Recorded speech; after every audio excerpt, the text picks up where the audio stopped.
નવસારી શહેરમાં સવારે છવાયો વરસાદી માહોલ। 2 દિવસ છૂટાછવાયા વરસાદ બાદ આજે ધમાકેદાર વરસાદની શરૂઆત થઈ છે, ત્યારે ફરી એકવાર વરસાદી માહોલ જોવા મળ્યો છે। Dhanera point, station road, circuit house વિસ્તારમાં વરસાદી માહોલ જામ્યો છે। ભારે પવન સાથે શહેર ઉપરાંત ગ્રામ્ય વિસ્તારમાં વરસાદી માહોલ જોવા મળ્યો છે। વરસાદના કારણે ગરબાના આયોજકો ચિંતાતુર બન્યા છે। એક તરફ તહેવારોનો માહોલ છે, નવરાત્રી આવી રહી છે, ફરી એકવાર વરસાદી માહોલ જામતા આયોજકો ચિંતાતુર થયા છે।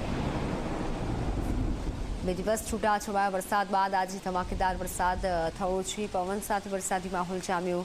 શહેરના અલગ અલગ વિસ્તારમાં વરસાદી માહોલ જામ્યો છે। નવસારી અને આસપાસના ગ્રામ્ય વિસ્તારોમાં પણ વરસાદી માહોલ જોવા મળ્યો છે। 2 દિવસ છૂટાછવાયા વરસાદ બાદ આજે ધમાકેદાર વરસાદ જોવા મળ્યો છે। ધાનેરા પોઈન્ટ સહિત અનેક વિસ્તારમાં વરસાદી માહોલ જોવા મળ્યો। ફોનલાઈન પર સંવાદદાતા ધવલ જોડાઈ ચૂક્યા છે। ધવલ, નવસારીમાં કેવો માહોલ છે, કેટલો વરસાદ?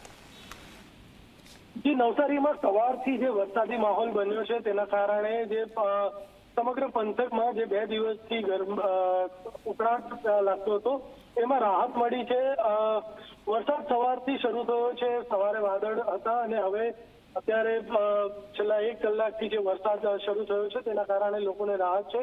જનજીવન પ્રભાવિત થયું છે। ખાસ કરીને જે ચીકુનો જે પાક છે એમાં નુકસાનીની ભીતિ છે ખેડૂતોને, કારણ કે ચીકુ હવે તૈયાર થવાની જ્યારે શરૂઆત છે તે સમયે જ જો વરસાદ રહે તો એને પાકને નુકસાન થઈ શકે છે, રોગ જીવાત લાગવાની પણ ભીતિ છે, જેથી ખેડૂતો ચિંતિત છે। બીજી તરફ જે નવરાત્રના જે આયોજન છે, નવસારીમાં 3 મોટા આયોજનો જે છે એમાં પણ આયોજકોની ચિંતા વધી છે, કારણ કે વરસાદને કારણે ખેલૈયાઓને રમવાની મુશ્કેલી પડશે। જે ગ્રાઉન્ડ તૈયાર કર્યા હતા એ ગ્રાઉન્ડમાં પણ પાણી ભરાવાને કારણે મુશ્કેલી થશે। ત્યારે સમગ્ર રીતે જો જોવા જઈએ તો વરસાદ અત્યારે ઉકળાટથી તો રાહત આપી છે, પરંતુ ખેડૂતો અને ખેલૈયાઓ માટે ચિંતા લઈને આવ્યો છે। જી બિલકુલ, આભાર માહિતી બદલ। તો આગામી સમયમાં નવરાત્રીનો માહોલ છે, આયોજકો ચિંતાતુર થયા છે।